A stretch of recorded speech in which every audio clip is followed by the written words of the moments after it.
You said the attack was amazing. Well, You think, Lee Black has got to be allowed to coach. will you score 50 points again? 50 points. I'm genuinely delighted that Italy are now a genuinely a good team, and they got players who I think, in particular Menoncello, who can dine at the top table in world rugby. Honestly, Steve is a good coach, but the philosophy has to change. It just has to change. They could win the championship. No one seems to be talking about that. Yeah, no, that's true. Because everyone's saying, Scotland could win it. Ireland can flip and win it next weekend. You're under the microscope. England have to get to the end of the Six Nations and then reassess.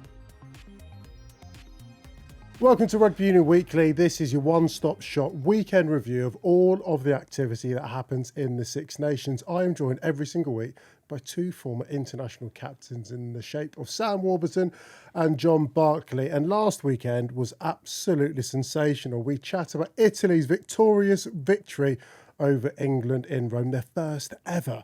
We speak about Scotland being absolutely sensational, beating and putting 50 points on France and blowing the title wide open, and Ireland getting the job done against Wales. So make sure that you tune in, you subscribe to this, and if you want to get us in your ears as well, you can get Rugby Union Weekly on BBC Sounds every single week. Simple.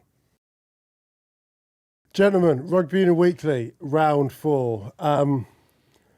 What a weekend. What a weekend. It's like a Cheshire cat over here. I know. Hurrying away. JB. Yes, that's John Barclay, joined alongside Sam Warburton. Do you know what? When I was out in Rome and I turned my phone back on and you text me saying, "Are you okay, babes?" There wasn't a single ounce of genuine emotion. I think it's important to check in on your friends. So I don't know what you're insinuating, but I was concerned for you. So I feel as if you've been really looking forward. I have been. Was Hugo your first thought when they were in the lead? Yes. That's the only thought. I literally, since Rome, we were in Rome, I remember thinking, when Scotland lost to them, I remember thinking, this is going to be unbearable. And then we'd beat England, I was like, this is going to be the best. Yeah. And then when they were losing to Wales, I said to you, this is going to be misery. If I've got to come here and they've lost to Wales. And then I just thought it couldn't get any better. And then England lost. I thought, It's this is kind perfect. of been that right across the Six Nations. Has this been the best Six Nations you can remember, Sam? We say it every year, don't we? But we certainly haven't had this many upsets, and it's been so good. And even before the tournament, it's like you have to remind yourself, no matter how good teams are, it's flipping hard to win a Grand Slam. Yeah. Because there's always a game which goes against someone to play, and we probably had more games. No disrespect, but I mean, if you're looking at favourites for games, I think the underdog has won a lot more than we've had in past campaigns. Yeah. So don't know, Scotland always had a chance to beat France, but if we're all going to put our house on it, we probably would have said France, Yeah. But at the same time, you're kind of not surprised at it. But I think we've had so many upsets this campaign, which has been brilliant. It's blown it wide open. When you think of England, how dominant they were in round 1, and if you saw the table now, say 5 minutes after that game, that first round game when England pumped Wales, Yeah. if somebody 5 minutes after that game showed you the table now, you'd be like, no. It's gonna be a What are the different year. chances of that? Yeah. What are the chances of that happening? You'd be like, it's ridiculous. And it's happened. So it's been great from that perspective. Couple of historic victories at the weekend. We'll touch upon Italy, of course, but should we start in Murrayfield? Because I was watching that on telly. I mean, you guys were there.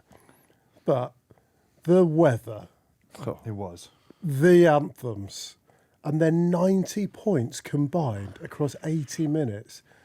Does it get any better than that? Has it been any better than that for Scotland? I'm struggling to think of a time, probably, certainly in my time or my memory, where you've had a game where you score 50 points again. 50 points in a test match against France. Sean Edwards has never conceded more points or more tries in a Six Nations match. Would that be better than when you beat England when you broke that duck? Yeah, I'd say so, yeah. Is it? I think it's just different pressure the weekend, but I think you're right. The way whether the stars aligned, great weather. We were there. The anthem was unbelievable. And it's very easy to sit here now and say, well, the anthem, did it feel different? I said to Ben Kaiser, I said that this feels a bit different here. Yeah. The stadium was bouncing before the game, and then the game delivered just a berserk game. We saw it in Rugby Special there, 30 line breaks. 30 line breaks is insane. It's insane. 12 tries. And Scotland made what everyone thought was going to be the Grand Slam winners look very ordinary for 65 minutes. How was it for you, Sam? I always like to walk into Murrayfield from the hotel, which is we stay in Haymarket in Edinburgh with the BBC. So it's a nice 2-kilometre stroll in, just straight down the main road. You just turn left and you're there. And I was walking, I was like, oh my, I got to give credit. The French have travelled brilliantly this tournament. Yeah. There was loads in Cardiff. The anthem was brilliant in Cardiff. There was loads of French in Edinburgh. Almost the whole streets were packed with French. But like, it was a stunning day. It was like clear blue sky, very still, dry. We turned up and we were like, we all said when we meet in the trucks beforehand, we're like, this has got, the momentum both teams were coming into the game with. We're like, this has got the makings of like an all-time great game, but France might run away with it if they get an early score. I hope it's. We thought, God, this has got all the makings of a great game, and it absolutely lived up to it. The staging was brilliant. Murrayfield, the French anthem was great, and the Scottish anthem was even better. Yeah. Conditions are perfect, and I thought that the one bit I looked at, we have what we call the that we have a sort of stats machine in front of us when you're doing commentary, Yes. And I looked at it at about 35 minutes. I thought, what? So in the notes beforehand, it was sent that France have averaged 22 offloads per game this tournament. The next best average in the Six Nations history was Wales back in 2020, which was 14 a game. So they weren't just like a little bit ahead; they were miles ahead. And we've all been seeing and speaking on this pod about how good their attacking stats were. And then their penalty count was low. Then I looked at that stats thing during the commentary when there was a small break in play and the guys were talking, and then it said offloads was 0 for France, no offloads, and then penalties for Scotland was like, I think it was 0 or 1. I was like, oh my God, like where France were traditionally strong. And I remember a small anecdote. I remember Gatlin saying this when we played certain teams. He's like, they'll come for us where we think we're strong because they want to take away our perceived strength. Scotland went where France was strong. They double tackle. They took away their offload game. They took away their aerial game. They are very physical, got gain line more often than not. And then Finn was just Finn. And I was like, it was just the game was 50-40. At 65 minutes, it was 47-14. Game was done. After that, I wouldn't, like, if I was playing France next week, I wouldn't really be fussed on analysing the last 15. It was like Scotland knew the job was done. It was just like they were scoring tries. It was hard to get excited about them, to be honest, because Scotland just didn't have that same edge naturally. They got Ireland next week, but at 65 minutes, it was 47-14. I was looking around Murrayfield and like I was really happy for the boys in comms. I was like grabbing their backs when they were scoring, because I know like they're acting like neutral on comms, but like Chris Patterson was great. He was like punching the air, going nuts, and coming straight back down. Yeah, what a great try! Like he was. But I was like really pleased for him, because you could tell it was a massive moment for Scottish rugby. They backed up their first win, then they backed up a second win, then they emphatically backed up a third win. I thought it was to your point, it was a real statement win for Scotland. It's crazy. I didn't think I'd ever say this, but a scoreline like that actually flatters France as well. You did, yeah. And that's one of the most remarkable features, I think, of Saturday. I'm so pleased that Scotland are so clear and so certain of their identity. And it's not just a game plan for a game plan's sake because it's aesthetically pleasing, but we know it works. We know it works. And it did have the hallmarks of being one of those great games, because you've got a French team that's purring, looking infallible, and a Scotland team that are purring as well. And often when you get two of the same type of game plans going against one another, so it's not one game plan to nullify the other, it's a case of who can implement the game plan the best. And sometimes when you watch France, you're looking at a really, really good version of Scotland. And I think there's been times where you watch Scotland, you're like, see a good bit of France in this as well. So for Scotland to have the bravery and then the execution to go out and do it consistently, because I think the criticism in the autumn is they don't know how to do it across the 80, whether it be letting go of leads or not being able to chase it down or whatever. They were absolutely brilliant. And the first try after half-time, I thought screamed volumes for the growth of this team in this tournament. I mean, it's a far cry from the conversations, and I know we joke and all the rest of it, but we feel like we're in a totally different tournament in a totally different year, displaced from this one, when we were talking about Gregor Townsend, whether he should be the Scotland coach. What was that, like 3 weeks ago or a month ago? 3 weeks ago, yeah, 4 weeks ago. It's mad. But was it Fabien Galtier who said this tournament is short, but it can often feel very long? And it's felt like that because everyone's probably experienced every emotion. I think is there a team that probably hasn't gone through the roller coaster? Probably not. Maybe Italy, bizarrely, haven't really had that real gut punch. Yeah. They've kind of maybe beat the most consistent side, which is mental. Ireland, first game, really disappointing. Wales were disappointing the first two, and then big signs of improvement. Scotland were terrible the first game. Improvement, up, down, up, down. Yeah. England, well... We'll get there. All in good time, John. No, I would say I think it's the engines. It's not it's in neutral at the moment. Parked in the car park, just revving my engine. It's I think it's one thing having like a game plan, isn't it? And I do think you look at the last 3 weekends and it's been perfect conditions. Obviously played in the Principality inside. That suits Scotland like massively compared to the first game. I just think. But their ability to have a really clear plan and then to be as good as they were and as relentless as they were against France was remarkable. I think the stat was they didn't get turned over once at the breakdown. That's crazy. At 125. It's crazy. Do you know what? They were tough up front, Scotland. They were tough. The way they carried, the way they cleared. Yeah. I thought Roy Darge was brilliant. The whole back row was brilliant. You go across, you struggle to find someone that didn't make big impacts time and time again in multi-passage play. Yeah, What was the best aspect of the game for you? I actually, I'm probably boring forward. And I mean, I could go on, and we did it on Rugby Special. I was talking about how good Scotland were in that third quarter when they were ruthless at going for the corner, putting their foot on the throat, going for the driving line-up rather than take. They had an opportunity to go, they were like 6 points up. They could have kicked the 3, which takes you beyond the converted try, which gives you a little bit of a buffer. And a lot of teams will take that 3, but they didn't. They went for the jugular. And they got a try quick after it. They had another penalty then to take them beyond 14, and they didn't. They went to the corner and they went for the try again. They did that like 3 or 4 times in a row. That was pleasing, but I did say this before. I thought I think the only criticism of Scotland would be teams like, but I don't know if they got a pack. They got a good pack, but I'm not sure if like all 8 have got that real toughness that maybe other packs have got in the tournament. I think they've shown. In this tournament, they've got the toughness of any other pack in this tournament, which has probably been a bit of a criticism of Scotland. And that breakdown, 100% breakdown. That's not just because they're just running nice moves in team runs. There's got to be an attitude and a desperation and a nastiness, coupled with technique, of course, to clear out that ball. And every time they went into a ruck, they were just obliterating it. First 2 men were just flying in. It was relentless for 80 minutes, and it's a dream then for Finn. So.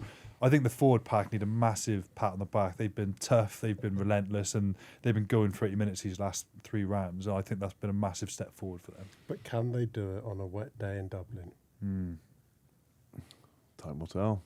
Time will tell. That's the challenge, because respectfully, I thought genuine, and this is not me speaking in hindsight, going into the game I was like, I can see Scotland winning it. And you did say that to me. You said round 2 or 3, you said they can beat France. Of course they can. They have the game that works. It's like perfectly set up. It is perfectly set up. But I do feel they had a slight free pass because France have been that good and they're the champions and they have Antoine Dupont. And I just think people were still expecting a French result. Not surprised at Scotland winning, but expecting it. Now I think there's a little bit of expectation, regardless of what history says. And the history, regards to this fixture under Gregor Townsend, has been awful, haven't beaten Ireland, but now with the Triple Crown to play for and the potential championship to play for, I think, to unfortunately coin the words that are above the Tottenham Hotspur Stadium, but you can dare to dream this weekend, can't you? I think the psychology of the game at the weekend suited Scotland, and I think Kyle said after the game, you're going to kick into the corner and being aggressive. Like they had to, we knew that France were going to score a lot of tries, and they did it. Exactly. So that suits the way they had to approach the game. But since Rome, every week we've said this is massive for Scotland. Can they back up Rome and then can they beat England? And that was a big win, turned around. Then it was a different pressure in Wales. Can they beat Wales when everyone expects them to win after, and everyone says, they can only beat England because they can't back it up? Then the pressure this week was, you can actually keep your championship alive. And you've got to play the best team in the competition, everyone thinks. And then next week is going to be, can you beat Ireland? You haven't beaten them since 2017. You've never beaten them under Gregor Townsend. So I think the pressure and Scotland's ability to deal with that pressure has been one of the most pleasing things about the championship after such a disappointing start. So I've said it, maybe not on here, but sort of chatting to you guys, I wouldn't expect a Scottish victory, but I also wouldn't be surprised. If that makes sense.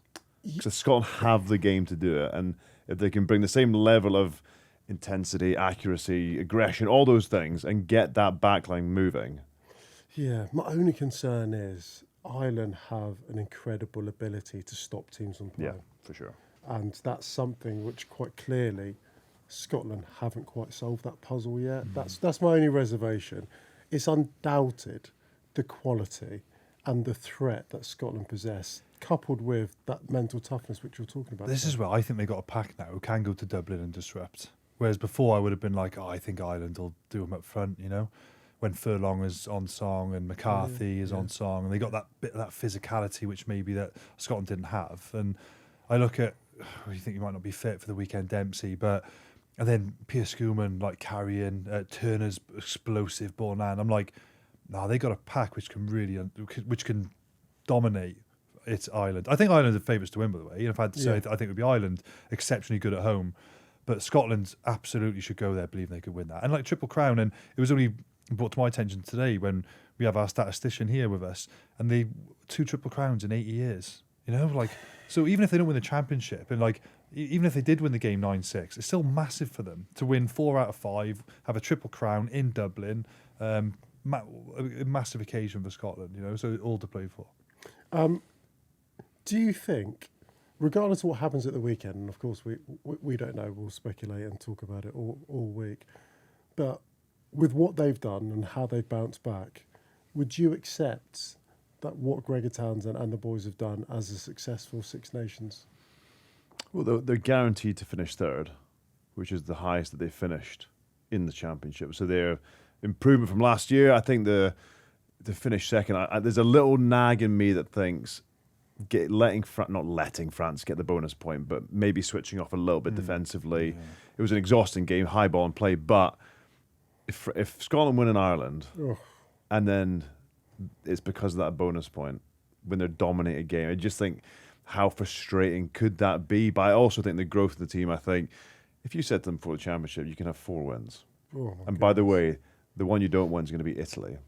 You wouldn't believe it. You wouldn't believe Grand Slam because of 40 minutes. Poor rugby. It's called the old-fashioned Grand Slam before Italy joined. So I think it would be a very successful. I think because of the teams they've beat, the way they've done it, 3 back to back, and if they can go to Ireland, that would be huge. It would be huge for Scottish rugby, for that team, for the group of players. But it is a big challenge.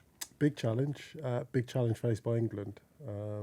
They went to Rome and history was created. Unfortunately, from an English perspective, for all the wrong reasons. But you got to credit Italy. How good were they? I think we're often talking about these mental barriers, speaking about it from a Scottish perspective. They've got to go to Ireland, try to do something that they've never done before. For this Italian team to try and overcome something that they've never done before, it felt like if they were ever going to do it, it was going to be on Saturday, and that's how it manifested itself. And can I say as well, right, I have no problem admitting when you're absolutely wrong.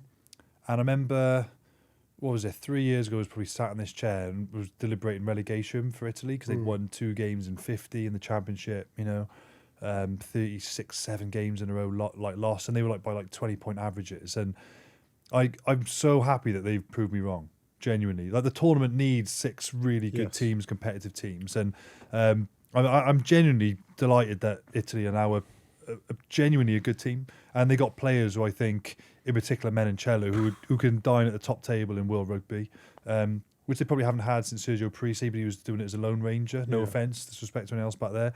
But they got a team now of players, and I even thought like we'll go on to the England attack. I thought England attack did really struggle at times, and I don't really know if it's game plan or player. I think it's a bit of both. But then I was looking at Italy when I was watching. I was like, let's try not to be look at this through England tinted glasses. I was actually watching Italy's defence, and their defence coach is Richard Hodges, who coached me at Cardiff, and I always thought he was an exceptional defence coach at Cardiff. I really like working with him. He saw the game really well, and he's put a lot of time in as a D coach. He's been a D coach for a long time now, and he's taken the step to go to Italy. I thought their defence was brilliant. There was times where England would make they kick a box kick, they get the ball back, which is great, and now they're in the 30 yards to the Italian line, and then this is where Menoncello, off ball things that people might not see. He'd work back onside in midfield, off that box kick, still got off his line again and got right up in that 13 channel passing lane. England just turned back inside, but I thought, And then there was just great work rate off the ball, great defensive effort. 9 disrupted them of first phase. We showed that, a couple of clips on that where they just get at 9 really early. And then there was they make a burst, they try and go down the blind side. Teams typically just push down the blind side and usher them to a touchline. But you could see Lamaro just shouting, let's go, gets off the line. Atkinson throws it into touch, puts a bit of pressure on. I just thought their energy. Remember we were saying to France when Sean went there, they've coupled their enthusiasm for attack for enthusiasm to D, and it took France to another level. It feels like that with Italy. They were a great attacking team, but they've reined in now a little bit and they valued defence a little bit more. And they still held England down to just 18 points, in a good condition game.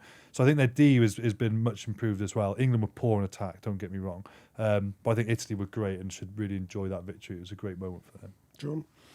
I think you look at Italy and you try and look at any team, I think, and say, can you describe that? What's their DNA? What's their style? And Italy have a definite brand of rugby they play, and they're tough up front. They've got a great scrum. They've got a great set piece. I think they've got a brilliant back row. And I think you took the centres and the back three. They play a good brand of rugby. They look organised. They're far more disciplined than they used to be. They're far fitter, I think, as well, for sure. So I was really impressed. And I wasn't trying to sort of wind the guys up a couple of weeks ago. I wasn't that surprised that Italy won.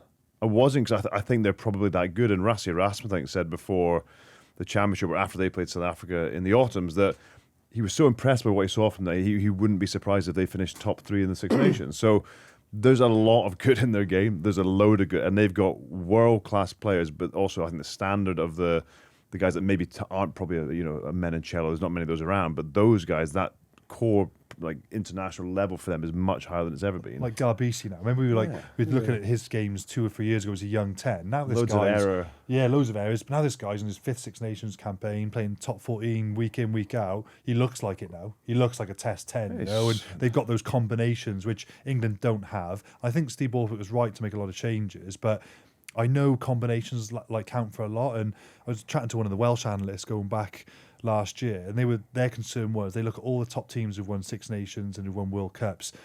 9s and 10s played together regularly, 12s and 13s regularly, back row regularly, front row regular. You got real consistent selections in all the top teams. Think of all the top teams. Look at France, look at Ireland. Recently, they dominate the Six Nations.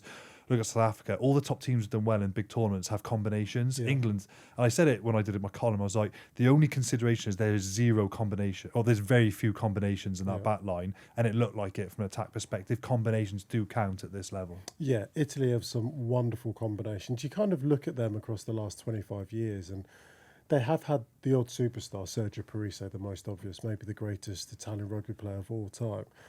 But Italy have got everything together all at the same time, fitness level. They used to be really competitive and really passionate, but for 40 minutes. They're now playing through to the 80 and managing games. They've got set piece, scrum and liner. I mean, the scrum has just been an absolute revelation. We were laughing about it last week, but Tyke Furlong's arguably the greatest tight of our generation. He's collecting air miles against them. Do you know what I mean? A couple of weeks ago. It's crazy. That's what that scrum can do. It's so destructive. It's so disruptive.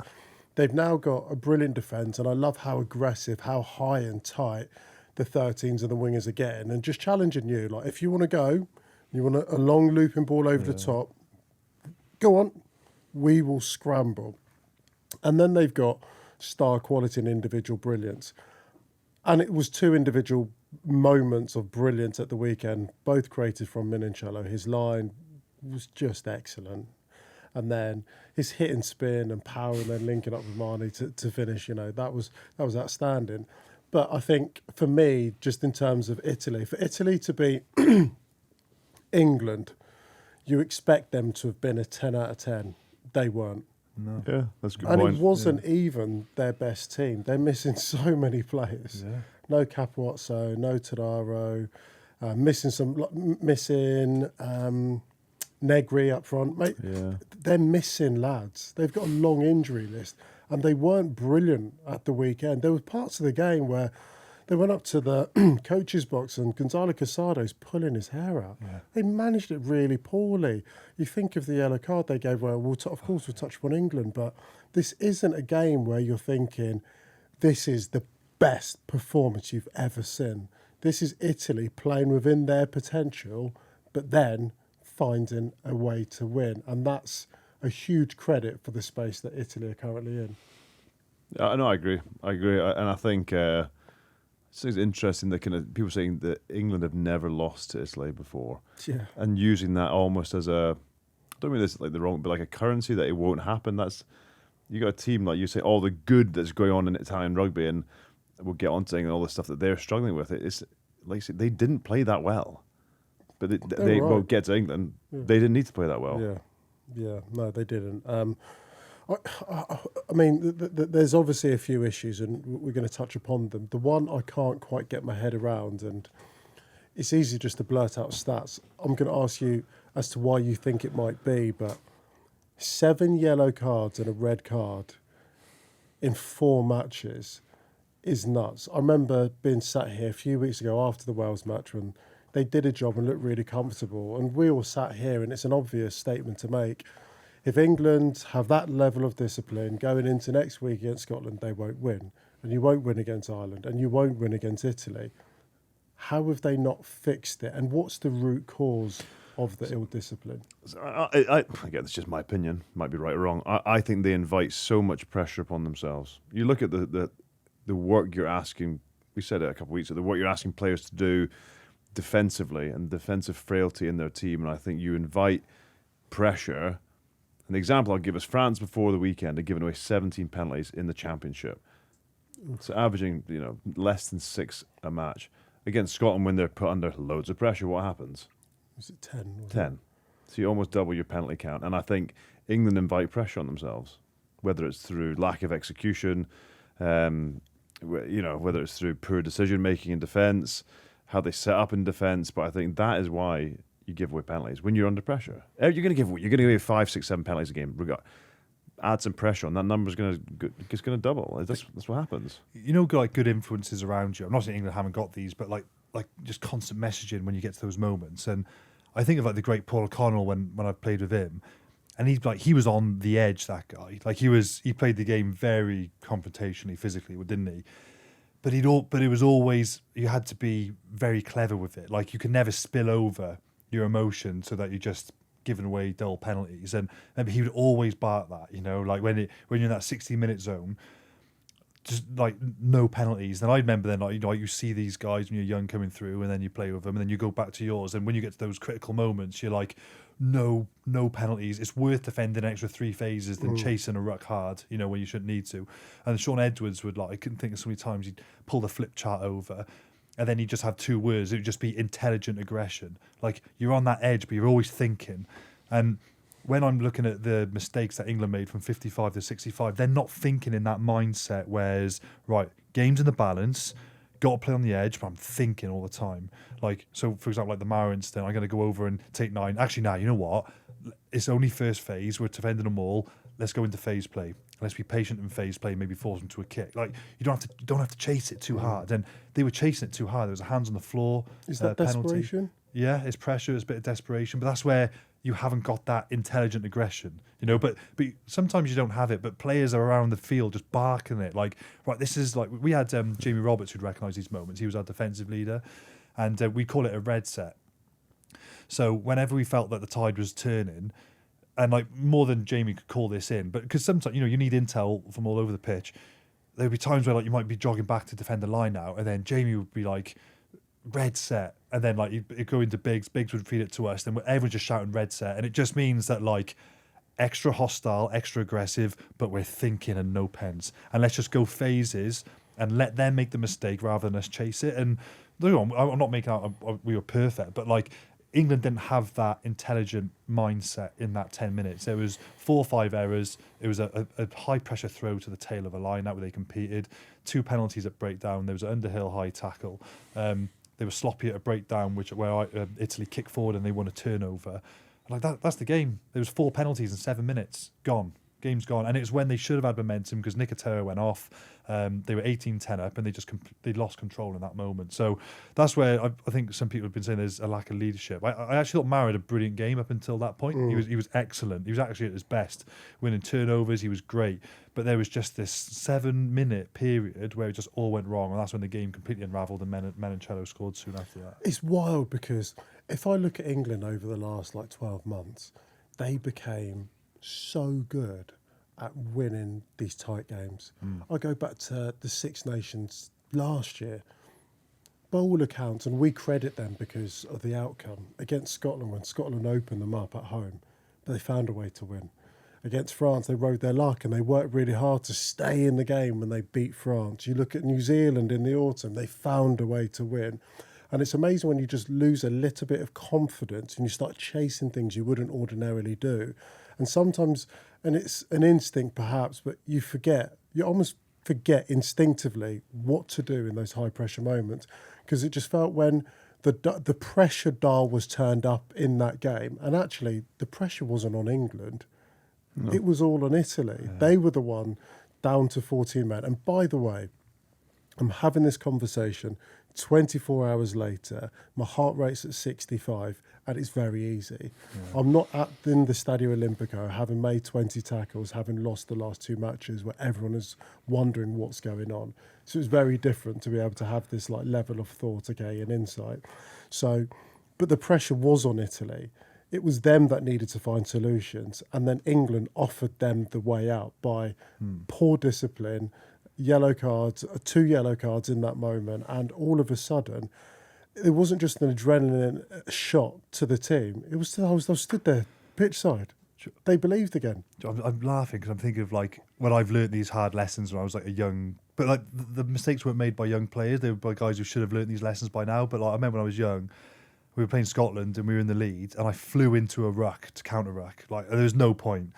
I dislocated my shoulder and I had to come off, right? Because that's what I was like, right? I remember after the game, Sean Edwards was like, lad, sometimes you need to look at the scoreboard, then look at the clock and just chill out, and I felt sometimes I just felt like watching England. It was it just felt a little bit panicky, and they weren't thinking. They just weren't thinking with absolute clarity, and it was a shame because it was probably from some of the more experienced players you wouldn't expect to make those mistakes, which is why it's a bit baffling. But I can only presume it's just the pressure that was put on them in that moment. So there's been loads of conversations surrounding the team as well as Steve Borthwick, so the Rugby Football Union, the RFU, the chief executive of that union, Bill Sweeney, came out with a statement giving Steve Borthwick his backing. It says, after a 12-match winning run, these past 3 results have been hugely disappointing. We feel just as much as everyone else. Steve and his coaching team are working tirelessly to make improvements, and we remain fully committed to supporting them and the players as they face France this weekend and then look ahead to the Nations Championship. Part of that support has been open about what hasn't gone right during the Six Nations and making sure everyone has a clear sense of how we move things through those challenges together. It goes on a little bit, but effectively they're putting their support into Steve and the team for this weekend and the Nation Championship, which finishes in the summer. What did you make of that statement? And I guess second to that, what next? I do think that, if you're in the England setup now, you're like, right, just breathe. You can't go making anything rash now. Look at the pressure Gregor Townsend was under after round 1, and now look how things have panned out. Play the France game and then reassess. So I think everyone's looking now for doing a bit of a witch hunt now. If England come up with an absolute barnstorming performance next weekend, then we're having a different conversation. But if they don't, and this is the tough thing with international rugby, it's so different to club. If you lose 3 games at club level, it can go Leicester started pretty slow this season with Jeff Parlin. Started pretty slow. They come good. You have that time when you're a club coach. If you lose 3 games at international level, it's like losing 9 games at club level. It's just because you only have 10, 12 games a year to be judged on. And the coaches know that when they go into it. So it might seem harsh, but that's just the reality of international sport. Every consequence on the field is 3 times higher than it would be at club level. And the consequence of winning and losing is a multiple of times 10 at this level. Yeah. You're under the microscope. England have to get to the end of the Six Nations and then reassess. But I always think the hardest thing, not just Steve Borthwick, a coaching group has to do, is it's not giving. This isn't player power now. Is the hardest thing a coach group has to do is win over your players. If you get your players to run through brick walls, I'm sure you can. You've got coaches in your mind which are popping into your head where you're like, you would have ran through brick walls for those guys. Yep. And if anyone come up to you in a review after, which you have to speak to the players completely anonymously and say, look, we need brutal feedback. Not just players, speak to the coaches as well. Because I say to the players, have we got the right coaching staff? And if the players unanimously, because I can think, if somebody come to me when I had Sean Edwards or Andy Fowler or Warren Gatlin and they said, are they the right guys? I would have gone, whoa, absolute ridiculous question. Of course, but if you're not getting that answer back, then you've got to scratch the surface a little bit deeper. But the only way you can know is actually by going inside the camp. So they have to go in and get some brutal answers from staff and players. John? It's unthinkable, I think, that England get one win in the Six Nations. It's unthinkable. And I mean this because they were so good. And I know you can. I know as you start to look back at that 12-match run, was it a streaky streak? Was there bits in games? Could they have gone the other way? Yeah, but they found ways to win games, the hard way, the easy way, whatever it was. They won those games, and they played some good teams. They played a lot of them at home. I know you said that earlier. They played a load of those games at home. They're still playing against good opposition. So, but that makes it more concerning. Is the manner of defeat in the last 3 weeks? Yeah, it's not about losing. Yeah. The manner of defeat. They got drilled by Scotland. They got drilled by Ireland at home when you're expecting this big emotional reaction after the disappointment of Murrayfield. And then they were pretty flat at the weekend. And again, if they go to Paris and they lose, and they end up with one win out of five matches, and they've never done that in the Six Nations before. So I don't understand how you can then not have have a proper deep inquest into how is that possible. Because to me, something's broken if that happens. You go from 12 wins to all of a sudden one win. Yeah, it's. I felt different emotions over the last 3 weekends. I was stunned in Edinburgh. Not because Scotland aren't a bad side. We saw how good they were at the weekend, and they've certainly been better than England over the last few years in this fixture. But I was not expecting that level of, or lack of, energy, physicality and cohesion. To then see that backed up, I was like, oh my gosh, lightning struck twice for England. And then I felt a bit uninspired actually out in Rome, because the game plan was fairly unimaginative. There wasn't a huge amount of creation, especially off the back of giving the boys another go against Ireland. And then he's made 9 changes. I thought, okay, let's swing the bat. Let's get after these guys. Like our aerial work was pretty good. I thought Tommy Roebuck was decent. I thought Caden Murley in the skies was fantastic. But what you do off the back of that, getting field positions, wonderful, and that's great. But you need to then be able to convert all of that territory, all that field position into points, and we did it. And that's been a real worry. The F1 kicked off at the weekend, and I've been thinking about this a lot. But if you were to look at one of the Formula One teams, let's say Ferrari, McLaren, doesn't really matter, Red Bull. If you've got an unbelievable car and a bad driver, you won't win the championship in F1. Or if you've got an unbelievable driver in the wrong car, you won't win. You need them both together. And with England, I'm trying to work out whether we've got a great car or we've got a great driver, or it seems like we seem to have one of the two. It just doesn't quite marry up. I think Steve Borthwick is a very, very, very good coach. I agree. I think he's a brilliant coach. I think the thing holding England back is the game plan. I think Steve Borthwick is only going to coach one certain way. And I don't think it's the game plan that brings out the very best of this England team and allows this England team to fill their potential. Because over the last few weeks, regardless of opposition and emotional intensity and physical intensity, I'm looking at individuals who play for England in a totally different way to how they express themselves in their club jersey. And I'm not saying that the international game is the same as club. We all get that. But instinctively, I'm just not seeing it, the same spark, the same... Maybe it's confidence, I don't know what it is, but I can't be having another conversation years after we spoke about the jersey weighing heavy for the lads 2 years ago. That we've not gone back into that cyclical nature of that being a thing again right now. So I don't know. I am slightly lost. There will be a review. Often with these reviews, they do a deep dive. They chat to players, they chat to physios and hairdressers and barbers and chefs and everyone, and then we say, yeah, we've done everything, and we're gutted and disappointed, and Carry on. yeah, see you in the autumn. Come get your tickets. But is the lack of ambition attack-wise, is that players or is that coaching? By the way, but everyone talks so highly about Lee Blackett. Mate, But you keep saying in our team they were brilliant. Well, you said the attack was amazing. And you think, well, Lee Black has got to be allowed to coach. you're saying he's a great coach, but does that mean he's the right coach? That might sound ridiculous. No, it's not ridiculous. I mean, it's a fair question, but they're two separate questions. On the attack, people are like, Lee Blackett, we saw what he did at Bar. Speak to anyone that's worked with Lee Blackett. Love him. He's brilliant. Yeah. But if you're not given the time or the influence to be able to imprint your ideology on a team, like there's no point in being there. Do you think that's what happened to Felix Jones? Yeah, quite simply. I mean, I'm gutted. Felix Jones, we know, is one of What a coup! Well, That yeah.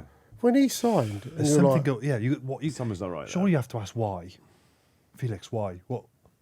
Tell what's wrong? You've been in World Cup winning environments. You know a winning environment. Well, So his value is pretty important. I'd be, if they have or not, but the RFU have to ask. Banging on his door to find out. I'm pretty certain the RFU do know the reasons as to why. They should make the But good like, decision. you can't be losing you can't lose one of the best coaches on the planet, whatever the reason it might be. And for Lee Blackett, in order for England to get better and to develop, you've got to allow. Honestly, Steve is a good coach, but the philosophy has to change. It just has to change. I thought the autumn in isolation was brilliant. They were fantastic, and they really found an edge, didn't they, on everyone else from their aerial work.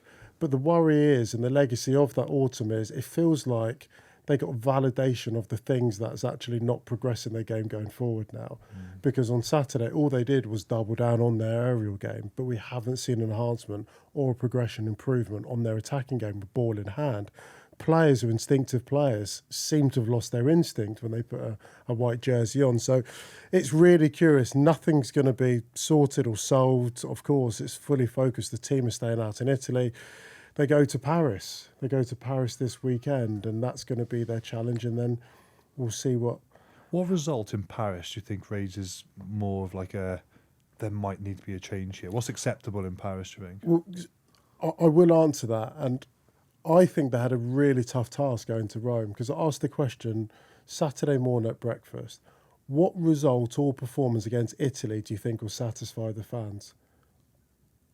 I mean, we know the result. I genuinely don't know what would have been satisfactory, because if someone said, oh, England beating Italy by 30, 40 points, guys, you're dreaming. Like, you haven't watched Italy. You haven't watched any rugby if you think that scoreline's gone.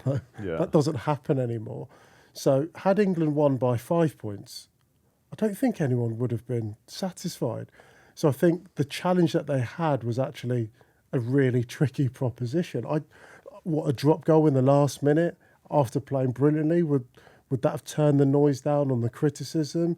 Had they won by 10 points comfortably, and at one point that looked like that was happening, would that have been satisfactory? I don't think it would have been. So whilst we can be really tough critics, and like understandably so, I think it's all reasonable, the challenge they were almost set, I think, was almost an impossible one, only made worse because they've gone and lost. Is that fair?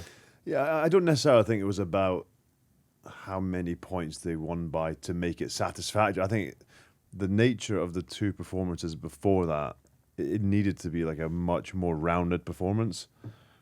And again, you don't say that's about the performance. This is England we're talking about. Yeah.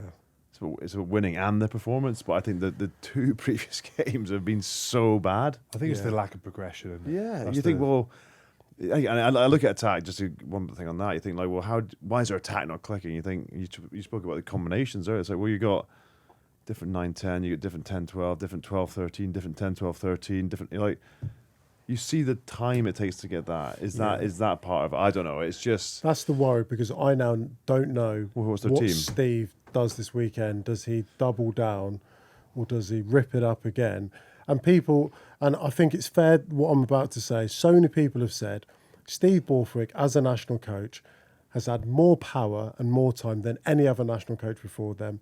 Central contracts. We've got a thriving Gallagher Prem, where you've got Northampton Saints in a European final last year, really competitive, producing wonderful players at 20s level. Everything surrounding it. You've got the richest unit, the player, everything. We can't be in a position, respectfully against Italy, for as well as they have done, be going, geez, we just hope England can beat Italy this weekend. Okay. There's going to be loads more to come. We've got Nations Pod with Grow, as well as Tom English tomorrow with Chris Jones. But finally, Ireland-Wales. I mean, Ireland are the headline, but it feels like the emotion from that game was about the progression of Wales once again. That's it. Unlike England, I'm seeing progression, so I'm happy. Yeah. I'm very happy. I'm seeing combinations which, ever since there's Jimmy Roberts, then there's Hadley Parks. Ever since then, no offence, we didn't know who our 12 was, 12, 13. Joe Hawkins showed signs. He signed for Exeter, didn't get a look in at Exeter, so it sort of held his sort of progression back. He couldn't play because of the cap rule and all that. And then he's come back. They've stuck with him and Eddie James. Bang, we've got our centre partnership, and that's growing week on week. And I'm seeing massive improvements in that. So I'm really pleased with that. I think Dav Jenkins has stepped up. He's played his best games in a Welsh shirt I've ever seen him play. He's had a few years now. Young man thrust into a lot of responsibility, filling the boots of Alan Wynne-Jones, and I think he's now playing exceptionally well. Derry Lake is really stepping up, playing exceptionally well. Their pass regimes have looked past Reece Carey because of his fitness. Rather than worry about what he can't do, maybe focus on what he can do. What he can do is carry, unlike many loose heads in World Rugby. And finish. And so he's they got carriers in their front five which they didn't have before. I think Alex Mann has stepped up, done really well. Aaron Wainwright. When I saw on my social media he signed for Leicester Tigers, I thought, what a brilliant signing. He's going to be a little bit like the Thomas Williams when he went to Gloucester. And I'm like, look, I watch this guy a lot. He's going to be brilliant for Gloucester. Similar with Aaron Wainwright. But I think because it's been brought to attention more, now it's been brought to attention, people have focused on him, he's going to be brilliant. So I think there's guys there who are mainstays, they're developing combinations, and they're getting better each week, which is why I'm happy with Wales. Sorry. Yeah, do you want to explain why you laughed there? Was it Rugby Special last year? It's a couple of years ago. No, A couple of years ago. Go on, explain it. Well, you can say Aaron Wainwright. I just couldn't say. I kept going. Aaron Wainwright. Wainwright. That's why. Because you almost went there. Yeah. I can't remember that. Yeah. Oh, no, it was so Thanks, good. Yeah, Wainwright. Sorry. Wainwright. They were excellent. Honestly, I watched that Saturday night in Rome, and I thought, okay, for a nation that has struggled, that has failed to see their team get any success in the Six Nations for a couple of years now, the number one thing you want to see from a team is that they are fighting for everything. And just to finish, and I always used to think, where's the sort of talent and players coming through, right? Right, international rugby, look at the guys we've talked about so far, but unless your playmakers 9 and 10, you need athletes to play this game at this level. Like we were talking about Carl Rowe, how imposing he is at 100 kilos, should be able to shift, aggressive.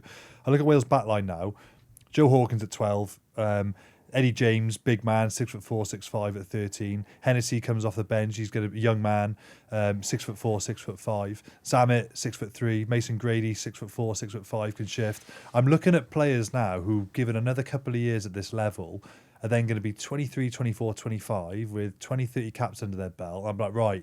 And then they'll be stepping up into becoming, hopefully, Menoncello-esque type players. That's what I'm hoping. So, and then you look at the front five ability of and the size and power of Derry Lake and Reece Carey. Then you got Dav Jenkins, Aaron Wainwright. I can't flip him. How's he going to get me now, boys? Aaron Wainwright. Both of them's good athlete. Now I'm like, right. Now I'm seeing the athletic profile that can play at this level, and they've shown that physically in the last 2 weekends. That's why I'm really pleased. I'm like, right, I can see a group of players now who are going to be. We're not experimenting anymore. I know who this group of players are going to be for the next few years, and should just grow year on year. Ireland got the job done. We know that, but they emotionally were nowhere near where they were at the Allianz Stadium.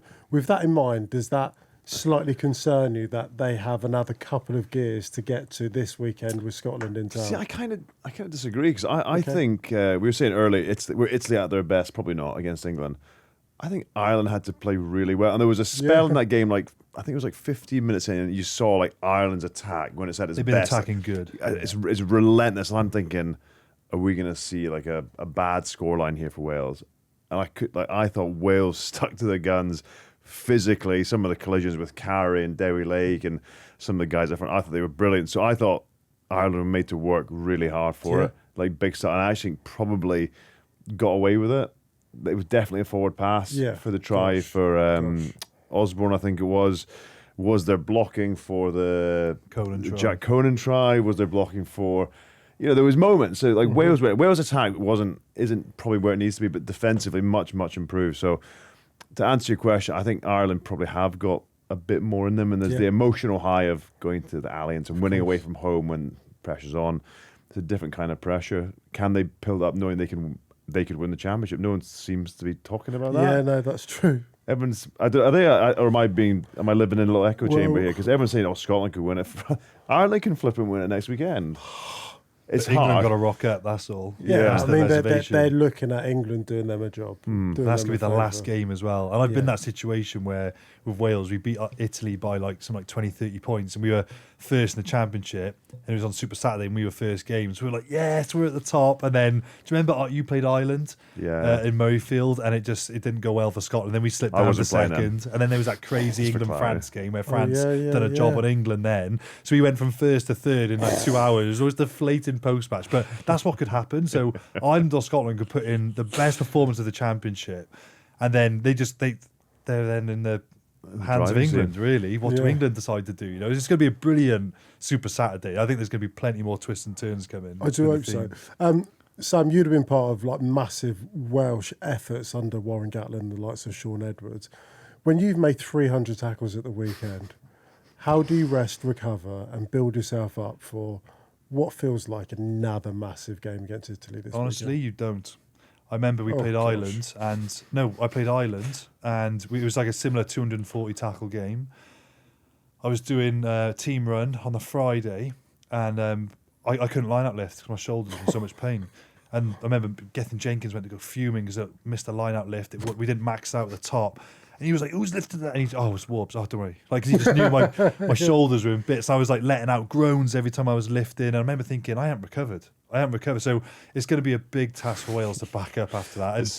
So it's so funny you say that because I played against Ireland away, and it's simply like 250 tackles. And I had made 28 tackles. I tried to get a cup out of the cupboard on the Thursday morning, and my arm got stuck and it locked, and I was like, oh cool, I got a game in 2 days. Do you know what, honestly, right, mate, it sounds daft, like you understand now what rugby puts your body through. Well, it sounds really stupid. Day to day, the cereal, my cereal shelf is at the top shelf in the kitchen, right? I can't get it in my right arm. Step ladder up to it. I can't pick up cereal with my right arm. I couldn't. If you said to me now, we're having a muck around game of cricket in the BBC office, Samuel bowling cricket, I can't bowl, mate. I can't serve in tennis. I can't bowl. I play paddle, right? I go for an overhead shot. I'm gone.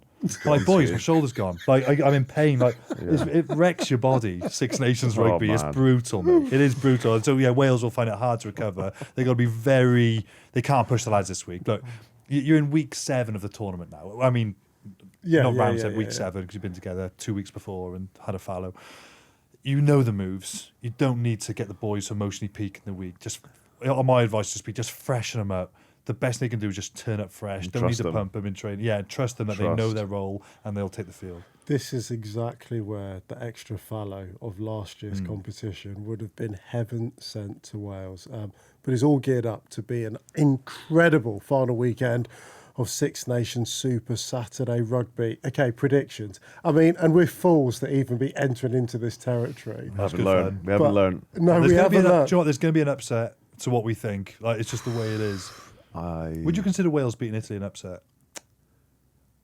You're the underdogs. Yeah. Well, yeah, but at home. Wales at the start of the championship, I would have said yes. Before a ball had been kicked. After round 1 and 2, I probably said the same. I think now, it wouldn't be an upset. It's almost like Italy are favourites, but you wouldn't be surprised if Wales won. Yeah. Totally, yeah. Totally. I wouldn't be surprised if Wales won by a little bit as well. You don't know this year. There's a bit of me. Do you know when you subconsciously just take a deep breath? There's just a small bit of me whereby Italy feels as if job's done. Enough. You learn a lot about them this weekend. And they have done enough. The reality is, whether they win or lose on Saturday, they've done enough. They've created their own history. And by the way, Gonzalo Quesada will be doing everything in his power to make sure that they don't get complacent. But subconsciously, you can just feel a bit comfortable. I don't know. So that's my slight worry for Italy. And it's the thing that gives me a glimmer. Anyway. Who wins it? Go on, I'll go with, let's put a prediction and let's see where we are this time next week. Okay, Wales, Italy. Okay. I go Wales. Oh, okay. I thought we were doing this count thing. It doesn't really work. Sorry. It doesn't really work if you just say it like that. I'm just Playing your own I game didn't over realise there. you were doing that, sorry. It's my ball. I'm going home. Okay, 1, 2, 3. Wales. Nice, My JB, guy. my guy. Not you. No, that's cool. Let's hold this now. Let's hold be it. interesting Yeah, next yeah. week. Yeah. This Scotland, isn't Ireland. like Scotland, we'll do Ireland. again. I'm joking. Cut that out, please. Don't think Scotland, Ireland. 1, 2, 3. Scotland. What did you Mike, say? Scotland. Did you go Scotland? Yeah, of course. Scotland. As Oh, well. look at us vibing over here. Absolute loser on the right here. Scotland, my guy Yeah, over no, there, back in the Scots. I think it's Ireland are favourites. I don't know if this makes sense. I think they're favourites. But Of course. if I had to say, I think Scotland, I think they're in a different mental place now. Oh, gosh. Okay, final game, 8 o'clock. I think we're all going to get this one. 1, 2, 3. France. I'm joking. France. France. I think France is going to have a backlash. By how much? Oh, I don't want to play this Don't game. want to play this game. I don't want France to play by this game. 15. 25. Really? Yeah, I'm going big. By the way, I want England to win, obviously. I think they are so angry. France. Yeah. What a terrible time to play France. I know. When you've lost 3 and France are really quite angry. Hey, I think England are angry as well. Yeah, but they've been angry for a few weeks. They've shown over the last few weeks that if you can turn the dial up of pressure on them, that they are just unable to think clearly and find the solutions. And I just think France, there's 2 things they'll look at. The opening 20, can we physically just monster these lot and blow them away? I think, again, I think stylistic. We keep talking about why does certain teams play well against certain teams. I think it probably quite suits England, the way that France might try and take them on. If they try and take the power game on, I think England will be sweet. You say that, but then Ireland took on England through their forward pack of James Gibson Park and battered them. Minincello's try, running that line, reminded me of what Ireland did against the England forward pack. It was just direct, off 9, Relentless. third defender. Numbers at line, they've struggled, haven't they? They've really struggled. But yeah, anyway, there are predictions. They will undoubtedly make us all look ridiculous. I mean, you two have At actually... least we're going down together. Oh, gosh. You're going down on your own ship over there. I've enjoyed 1 week of this tournament. First week. Yeah, the first week. But I do think it's been the most entertaining, most awesome, gripping, great. the Six Nation with most amount of storylines, and no doubt it's going to give us more of that.